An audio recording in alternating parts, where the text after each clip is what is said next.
Hello everybody, this is Piteio from Veil of the Ages, and this is gonna be a short video with in company of our good friends from the Proxy Table Gaming channel, which, as you know since the last few videos, are Lucky Sixes and Hyper G. Good evening, guys. Hello. Hello, hello. You surely don't only know them from the last videos, but from their own channel where they are rocking and getting a crazy amount of subscribers, at least for the 9th standards. Yeah, There's That's always how more. it's starting. There's always more to grab.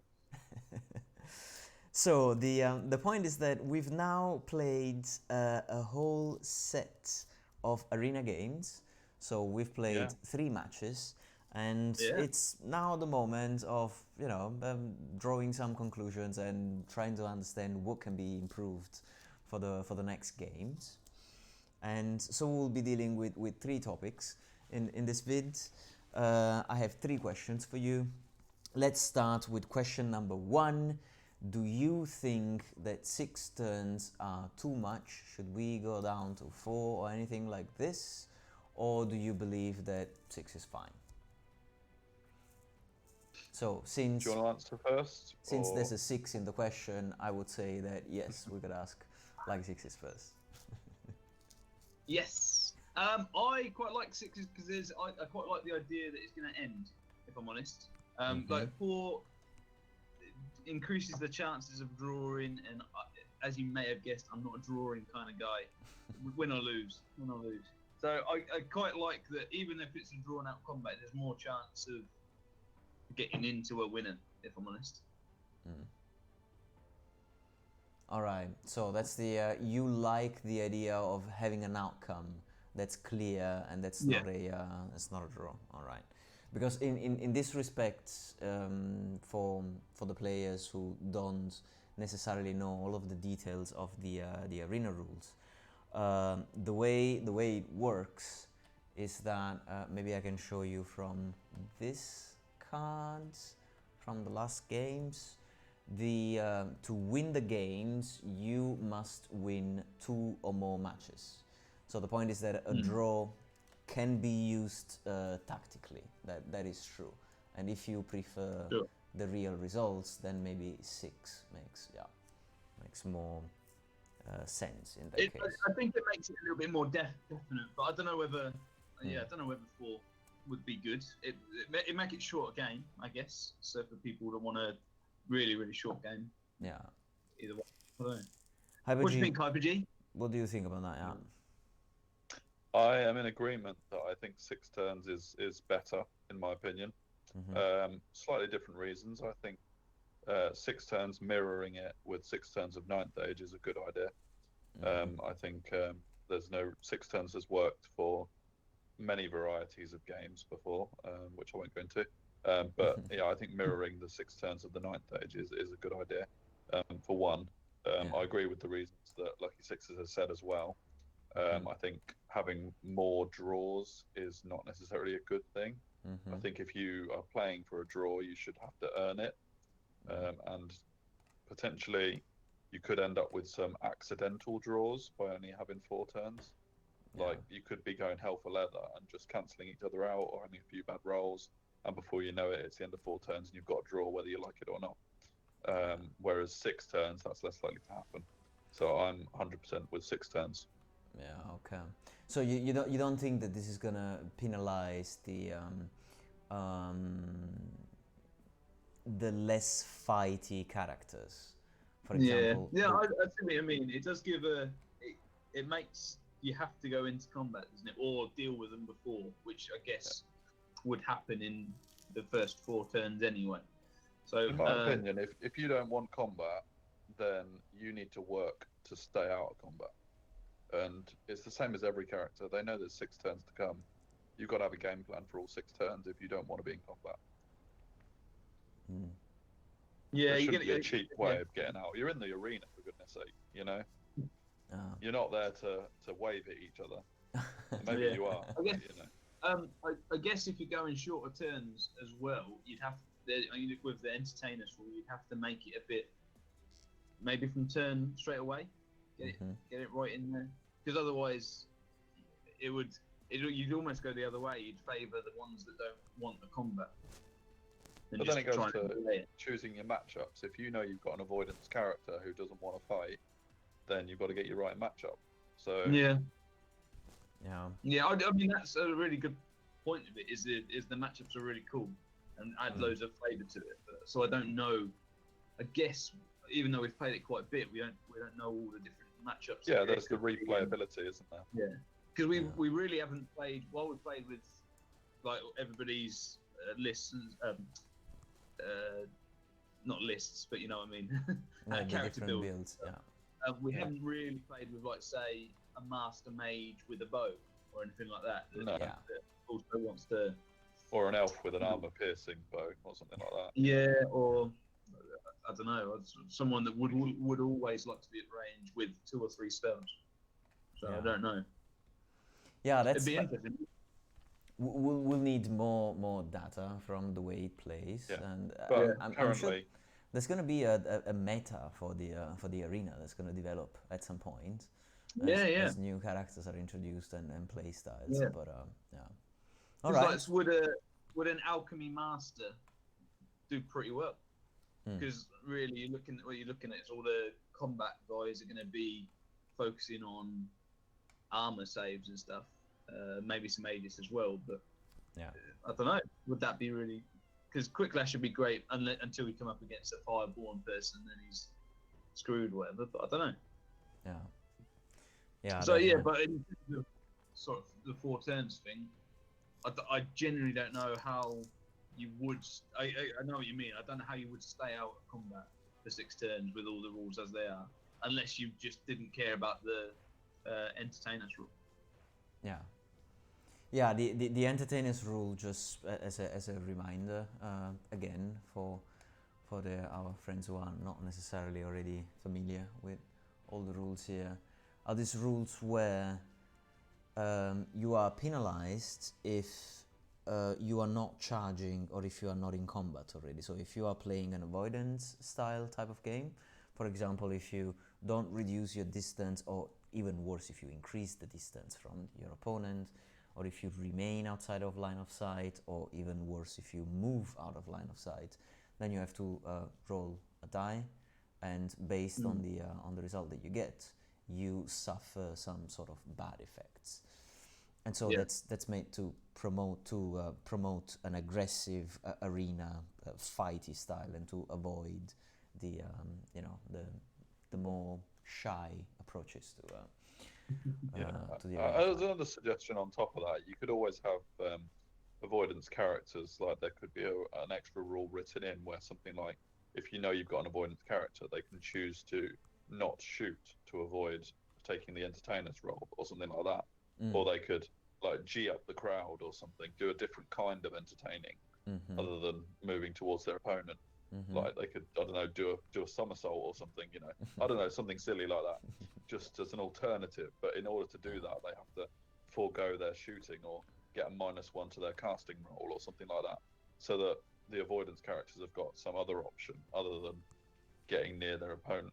Just a suggestion, you know. So in general, how do you feel about this idea of the balance between keeping the same exact rules that we have in the 9th age versus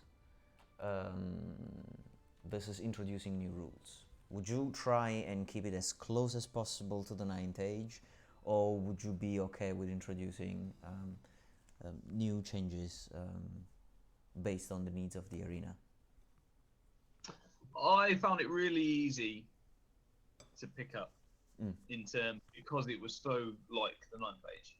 Like, that just made it. It meant the only thing I was learning was about how to use the controls and stuff. And I'm not a gamer or anything, so that really helped me. Yeah. I don't know. I don't see that, like, because entertainers is a new rule, so I don't see that being a problem, because you just factor that in, and that's part of the new setting. So as long as it's not a lot of change, I kind of disagree with the adding in another rule for the avoidance people, because then you're negating what you've created completely. It's just another setting there.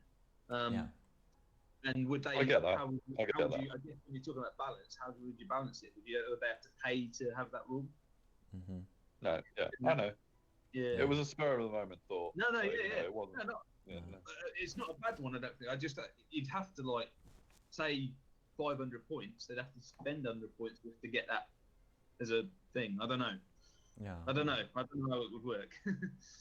And plus, I would say I find it very healthy that it's like 3 of us and we have 4 opinions on the matter. It's like it feels very much ninth age, doesn't it? Yeah, very much so. Yeah, we'll get there in 12 iterations. So let's find something else to disagree on. Talking about characters that might be less fighty than others, we have this issue of spellcasters, and we've seen in the games with the Orc Warlords and with the Kulimas Deceiver, that maybe, especially when you only have one spell, it doesn't really make sense to keep the main fantasy battles type of flux cards. So we have these supplements, we have the quick starter type of flux cards. We also have the regular ones. In your experience, do you think that there's something that we need to address even before asking whether how we can address this? What do you think, Hyper G? My opinion would be the quick starter cards, if I'm honest. Simple as that. Okay. I think those are dumbed down enough to make it still castable, still dispellable. I think it's a good way of linking to an additional game, which people can play. I think literally that is the only link to quick starter, in my opinion, and I think that would be fine.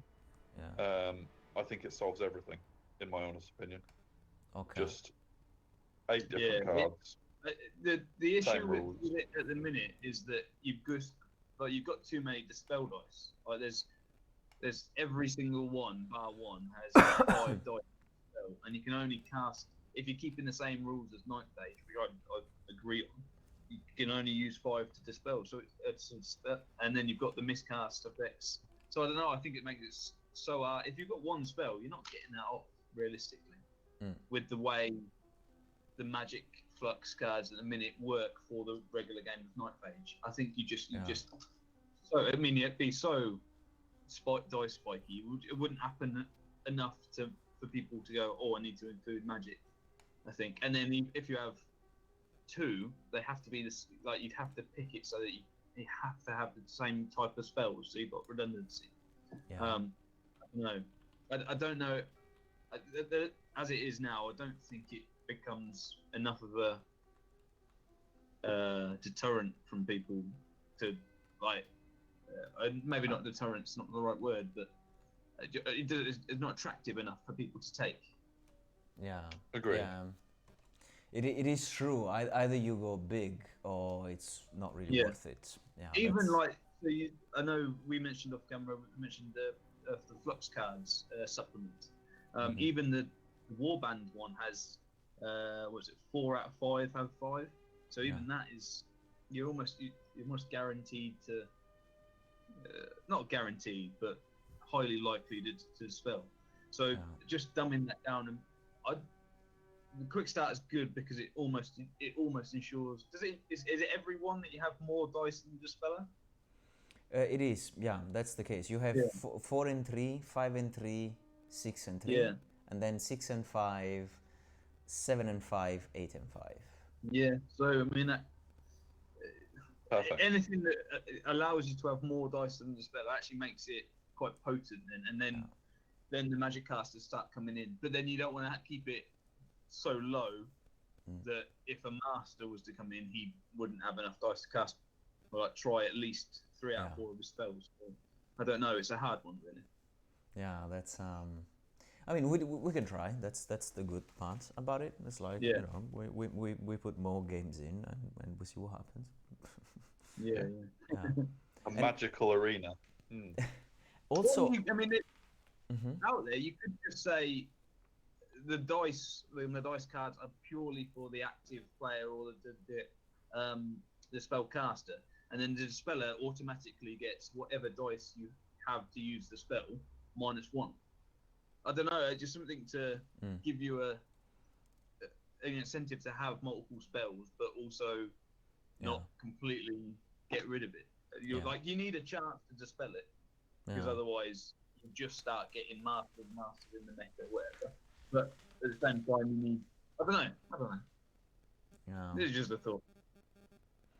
No, it does make sense, and I think that it also ties in with another potential change that we might introduce in here, because it's really nice, this 1 versus 1 concept at the base of the arena, but in in actual arenas in the ancient times, when there were a thing, you would have team matches, you would have team fights. So I'm imagining that as soon as we open the door to a 2 versus 2 kind of match structure, then you can select the pairings so that you have 2 spellcasters, that in a way that nothing gets wasted, and you put more pressure on the dispel, for example. That could be, for example, one player could say, no, I want to be balanced and I want to have a fighty dude and a spellcaster dude. And somebody might say, no, I want to take the most out of this issue. The point is that, though, we don't really know how to make team matches function. Did you, like Sixes, have any idea on how to organize this? Should they be 2 characters at the same point level? So let's say 500 and 500 versus 500 and 500, like we have them here. Or would you rather, have 1 high level versus 2 small characters, for example, 1 500 versus 2 300?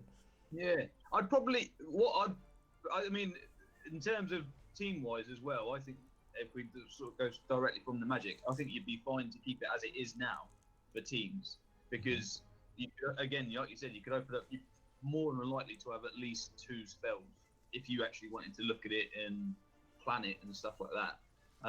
And especially if you did pairings, I guess, as well, you'd be able to pair up where you could actually have a decent Magic phase with redundant spells, blah blah blah. In terms of balancing it, you'd probably maybe go like this one has a points range for 1 guy. You'd maybe just double it and say spend it how you like. So you could have an 800 point guy and a 200 point guy, but you have to have 2 characters. I guess, although, maybe that gets a bit crazy with people buying a Castellan who's 60 points and then a dragon. I don't know. That's interesting. Maybe I'd just test it out, having individual limits and then like just a general team limit, and see how far you could go with it. Because that would be, you could get some cool builds, and like if you just opened it up. But again, it depends what you want to do. What you're allowing and what you want to allow. Because it would be crazy to have a dragon in there. It'd be a fun one, I suppose. It's I mean, I have no problem imagining putting a dragon in. It's all going to be a matter of whether we manage to get the scouts for the arena. The balancing, it's going to be strange, because at the moment when we put a dragon in, then we can have, I don't know, a couple of characters, and all of a sudden we are in, pen and paper role-playing territory. It immediately feels like you have your party of, party of 3 going against the dragon, and I like that the 9th age can seamlessly move into this territory. That's that'd be a fun one. If I could make one little tiny suggestion to what Tom was saying about one character worth a lot more than the other, I would say, to prevent something as skewed as that one character can't be more than double the cost of the other. something like that. Okay. So that if you had a 60-point Castellan, then you'd limit yourself, because your maximum points you're spending on the other one is 120. It just wouldn't work. Something like that. But because that would just be my additional. Something like a dragon with that, like by having a point limit, say, what have you got? A minute 500. So let's say 900, 800. So the maximum you could probably spend on someone is 600 of that if you want to do 600. And you're not getting many dragons for that. Yeah. But you exactly. That would be how I would. Awesome monster thing. Yeah, but I guess that at some point you can say this is, 900 points game. So nobody can be more than twice of anybody else. So that means that if you want, you can put 2 characters at 300 and 2 characters at 150. And that's going to give you 900, for example. Or you can do a 600 and a 300. That type of thing. It can be relational, because I suppose that otherwise, I'm toying with one of the rat swarms sculpted by Trackrich, and because I have them next to the. I eat rats for as a snack. Why not? Well, you got to get by. And I was thinking that if I have my Duke here, the one that's sculpted by Marcus, the same that you see in the game, you could really have the temptation of using this as chaff to keep this alive, and then it might be nice, but it might also bring the game to some strange place as well. Yeah. I think it's all about expansion rules, isn't it? You have your basic rules, and then you have your expansion rules where things get crazy. Yeah, definitely. That's the open-ended. There's not too much of a problem to make a game that's not. I know we're ninth ages, right? So we're all about the perfect balance in the game. It's not terrible if if you have other scales that you don't really. You say, look, this is what it's for. This is the game. But if you want to be crazy, let's go crazy. Like Seth says, let's get crazy. Let's get a dragon in. Let's do all that stuff. Absolutely.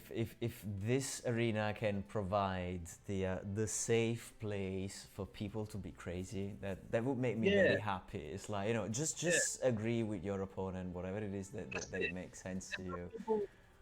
For some people, going stupid with it is nice fun. So that's just. Not everyone wants like a chess-like perfect balanced game. Exactly. And I know that's a big direction in Night Page, and it is really, really good. But that's why they bring in auxiliary armies. That's why they bring in warbands and everything. Look, 500 points is the main thing, but you want to go crazy, man. Just do what you want. And I think that especially if we make videos, and if you decide that you're gonna have an arena session between the two of you on your channel, and you decide these are gonna be the rules, and people are gonna watch the video and they're gonna say, I like that one better than the one that I saw on that other channel, and it's the formats that you can tweak and play with. And if you can allow it for people to customize and do their own thing, then that's catering for yet another audience, then, isn't it? So we're already doing this with the models and with the kits. So it's a freedom statement kind of thing. Excellent. There's nothing. I know you've got the rules, but really, there's nothing stopping us right now, right this second, going on TTS and playing a 4v4 with just those models because they've been picked up. They're in here, or a 3v5 because we want to. I reckon my Duke can take the wall. That sort of thing. Because somebody's known to be a bit luckier on the dice than the others, so Yeah. So, we can do our own thing anyway, all the time and stuff. But if your rules allow this is what you want to do for higher battles, because that would make it 1,000-point battle if we had 2 on each side, and then 1,500 if we have 3 on each side, 2,000, and then like you said, you just get crazy with characters at that point. You're like, well, I have 2,000 points with it. I've got 2 dragons. You've got 8 goblin kings. You know, that's whatever. Yeah, no, it's true that it's very open, and I mean in this regard, I would ask one final question to HyperG, because I know that HyperG also plays pen and paper. I mean, pen and paper. Do you say pen and paper when you play them in TTS? Oh yeah, mainly role play games, I guess. Role play games. Yeah. So in that connection, so far we've been playing in an arena that's like, you know, with a 12-inch radius, so that you're always sure that you're gonna be placed 24 inches away from your opponent at the beginning of the game, blah blah blah. What if we make something different, like this initial part that we have here for the breach section? Here to the left of the arena, you have all these corridors and moving around. You know, you can go through several places before. The idea is that you can take the role of an orc that's trying to get into the arena, and the elf is trying to stop him all the time. Yeah. So what I'm aiming at is, what about building a sort of path for heroes in the 9th Age to get to somewhere? And the idea would be embedding this type of game into a more narrative kind of thing, which is created through terrain.